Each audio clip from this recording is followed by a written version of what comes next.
মেহেরপুরের বলিয়াপুর কাজলা নদীর ওপর দীর্ঘদিন ধরে সেতু না থাকায় চরম দুর্ভোগে হাজারো মানুষ। বাঁশের সাঁকো দিয়ে কোনোভাবে চলাচল করলেও ফসল তুলতে ঘুরতে হয় কয়েক গ্রাম, তাতে খরচের পরিমাণ বেড়ে যায় কয়েক গুণ। তাই একটি সেতু নির্মাণের দাবি স্থানীয়দের। ফারুক আহমদের প্রতিবেদন, জানাচ্ছেন তাহসিন তানিম। মেহেরপুর সদর উপজেলার বলিয়ারপুর কাজলা নদীর ওপর সেতু না থাকায় চরম দুর্ভোগে হাজারো মানুষ।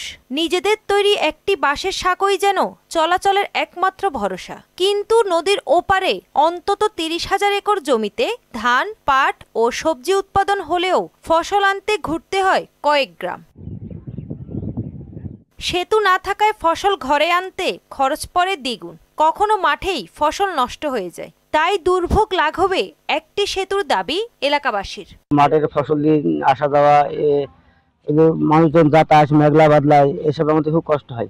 হাজার হাজার একর জমি আছে, এই জমিগুলোর চাষ নিয়ে যেতে গেলে প্রত্যেক বিঘা প্রতি 3 থেকে 4,000 টাকা বেশি খরচ হয়। বাঁশে ফরাস আছে, এই ফরাস দিয়ে আমাদের মাঠের প্রচুর মাল তুলতে পারেন, খরচ অনেকটা বেড়ে যায়। এখান থেকে আসলে 500 টাকা খরচা হবে, আর গড়পথ দিয়ে আসলে 1000 টাকা খরচা বাড়ে।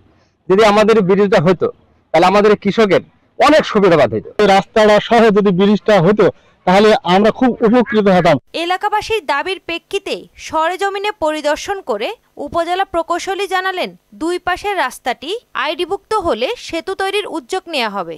দুই পাশে যে রাস্তা আছে এটা আমাদের এলজিডি আইডিভুক্ত নয়। আইডিভুক্ত করার জন্য পরবর্তীতে যখন আবার রাস্তা আইডিভুক্তকরণের কাজ শুরু হবে তখন আমরা এটা আইডিভুক্ত করার জন্য চেষ্টা করব। যদি আইডিভুক্ত হয় তারপরে আমরা এটার কার্যক্রম হাতে নেওয়া যাবে।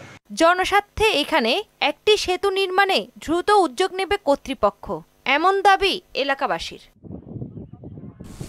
তাহসিন তারিন, মোহনা সংবাদ।